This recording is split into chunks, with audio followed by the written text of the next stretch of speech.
Hi guys, this is Maria and Manos, and you're watching On the Couch with M&M. The show to help you build fun and profitable businesses.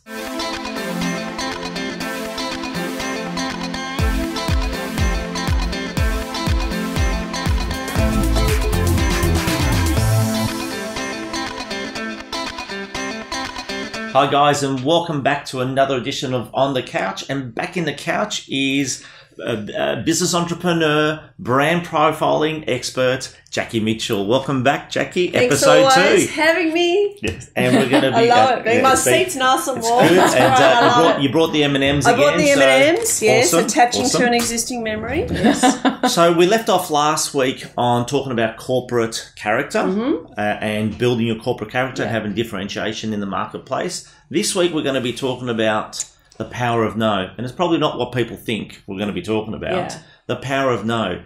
Straight over to you. Yeah, well, again, we're talking about dealing with humans, and communication is key. Okay, so, in every organisation, they say, what area could we improve on? Always communication, always room for improvement in communication. So when you're dealing with a human being and dealing with a customer, we've been taught in the past from a sales perspective to get them to say yes. And there's been some research out not that long ago, and it was done by a guy called Christopher Voss. If this is of interest, look him up. He's a FBI crisis negotiator. He's awesome. And now he's traveling the world speaking. He's done a book, a really cool book, and he's talking about, from a crisis negotiation, how can we translate that into business negotiation and dealing with customers. So the research found if you get people saying yes, there's still a slight feeling of vulnerability. Oh my God, what have I said yes to? Oh, what have I agreed to? Uncertainty. It just makes people a little bit uncomfortable, that uncertainty. So he gets, when he was dealing with hostages or crisis, in crisis negotiation, hostage situations, he'd get the perpetrator to get them to say no. So what he found with that is, when people say no, it empowers them, and they're feeling much more secure and they're in control of what's going on. So you then go, okay, well, how could I translate that to business? So you could say, when you're speaking to someone in a negotiation, rather than saying, do you agree? You then would say, well, do you disagree?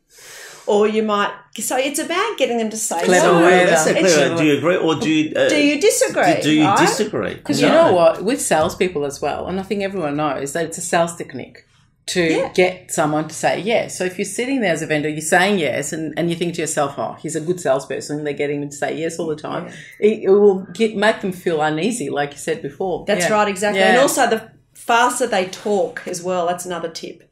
So there's been some recording of how many words per minute and how the brain reacting to that. And the faster someone talks, you get, the fast talking salesman, it makes people feel uncomfortable. Even more uncertain. But you don't want to speak too slowly either, because people get frustrated, come on, or they think you're a bit stupid. So Barack Obama apparently had it brilliantly.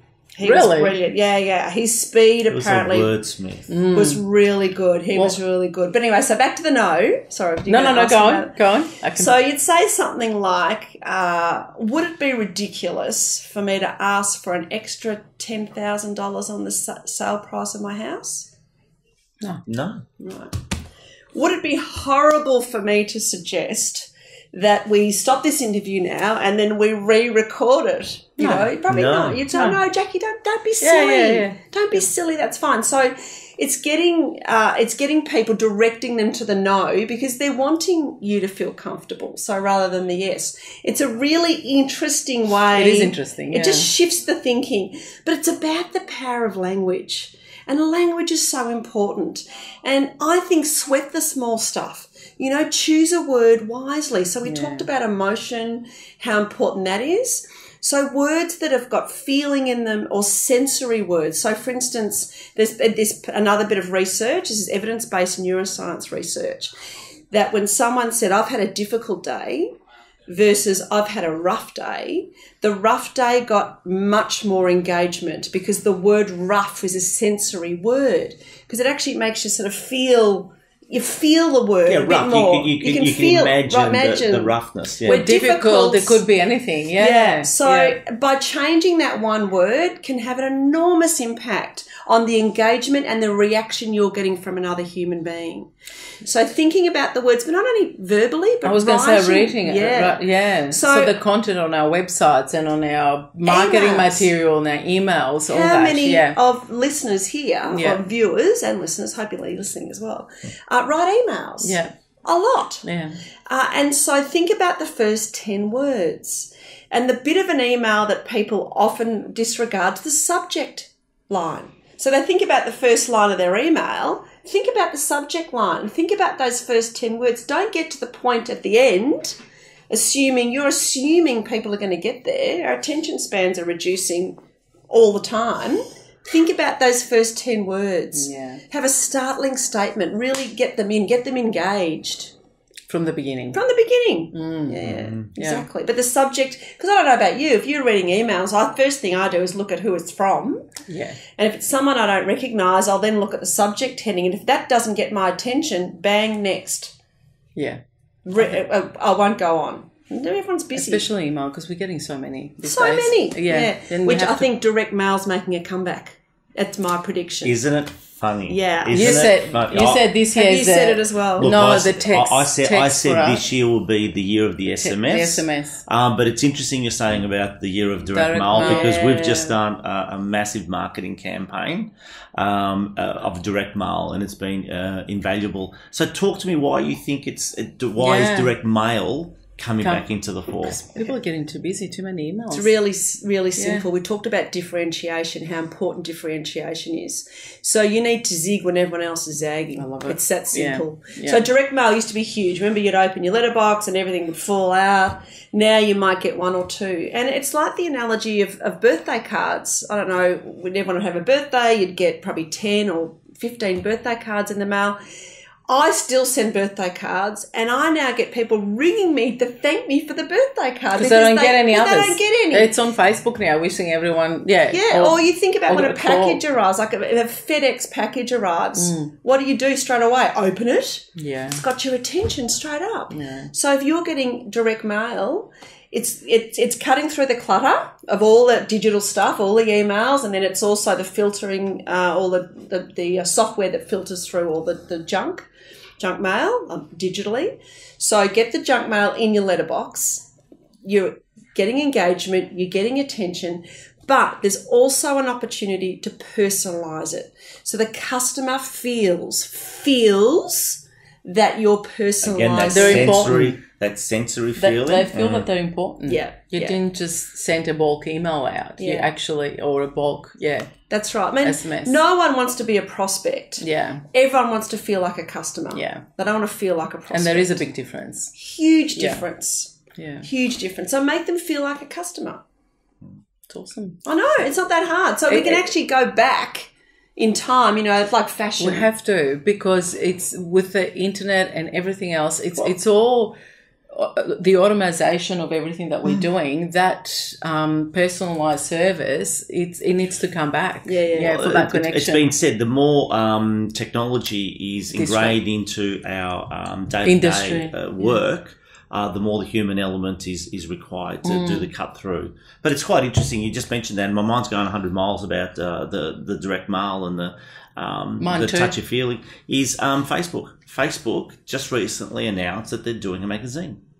They're bringing out a magazine. This is Facebook. So the digital platform knows that it needs to get into other media types. Yeah. Well, that's interesting when our industry feels that the newspaper and magazines are dead, which I've never thought that. I'm thinking if you're going to be on the market, thinking about buying or selling, you want to flick through that magazine to see what's available. Of course, you're going to go online. There's more books being produced, hard copy books. I mean, Kindle's been very popular, and I don't know about you reading a book.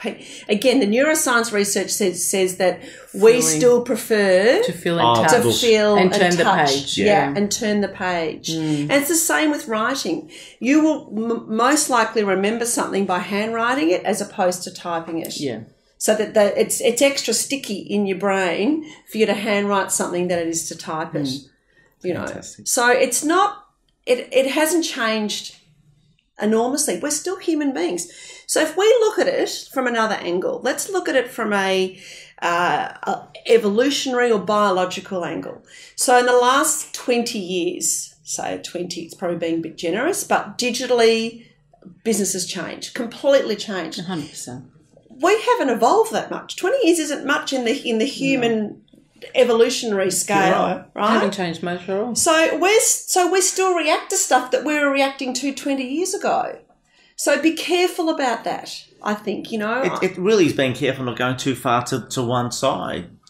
Have that balance. So don't totally discount that human element. That's right. That human element. And something that's familiar. Because it'll still be familiar. Yeah. No, that's right, exactly. I think that's important. So in summary for this episode, Jackie, the power of no. Well, I think the summary for this episode, the power of no is a great technique. But I think the absolute key to this whole episode, if I had to put it all in a pot and boil it down, it's about sweating the small stuff and thinking about your words, choosing your words carefully. I mean, I don't know about my mother would always say, choose the next words you're about to say that's going to come out of your mouth very carefully. And I think that's good advice. Yeah. So think about the words that you're speaking, the words that you're writing, trying to get some emotion, some sensory, and think about how you make people feel. Because you are dealing with people and you're wanting to get their attention and you're wanting to get their engagement. So think about those first 10 words. So they're all really key, really good communication tips. And I think if you're always looking at someone, how can you help them? I'm talking about as a salesperson or as a business owner, and you're coming from a good space of how can I help that person? The right words will come out. It's when you're trying to be salesy or it's too scripted and dialogued and, you're thinking of the whiff and what's in it for me. I've got to remember to make them say 3 no's and 2 yeses. You've lost it. I think, when you're coming from a good space, I'm sitting in your lounge. My intention is to help you and you're a good listener. Everything else will sort of come naturally. Yeah. So, things like, as I mentioned earlier, that the brain will always look for similarities. Yeah. So when you first meet a customer, do a bit of homework on them. Oh, 100%. Right? Surprise me. Do they like dogs? Yeah. Are they wearing cufflinks with a certain insignia on it? Are they, look for clues physically. Yeah. Do a bit of homework. Yeah. And then talk about something. It might be where they live. It might be at the local, football club or a new restaurant that's opened or something, but something where they can get some similarities straight up. So you can connect quicker. And then that'll lead them to liking you, believing you, and then the final trusting you. And they'll then want to do business with you. Yeah. Awesome. Thank you. Jackie, thank you so much for joining us again. Always love having you on the show. Guys, thanks, guys. Any questions? Any questions? Yes, we'll put the details down. We'll put Jackie's contact details in links below. Feel free to contact absolutely. Find me on LinkedIn. It's my preferred platform. Awesome. Find me on LinkedIn. I accept all requests. You can ask me questions through there. Fantastic. Awesome. Thanks, Jackie. Thank you, guys, and we'll see you next week. Cheers.